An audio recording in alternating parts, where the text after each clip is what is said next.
LIDR stock analysis tomorrow and onward. In this 1-minute video, I'm telling you whether Aeye, right? It's a crazy name, but Aeye, that's how you pronounce it, the full name.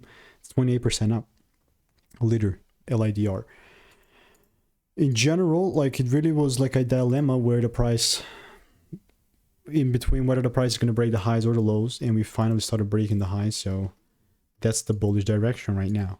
So I'm doubling down on that. So since we started doing so, these are the new highs that we've marked up, that I'm going to mark up right now. And yeah, looking for longs now. Obviously, I'm not going to buy just anything, but if I see the price like retracing down and then giving me a double break, then and only then I will long. Everything else is noise other than that, man. Like, I really mean it. So that's how LIDR looks like. I'm waiting in the meantime. So if you want to make more money trading in a simple and way, click the first link in the description. It's a free newsletter.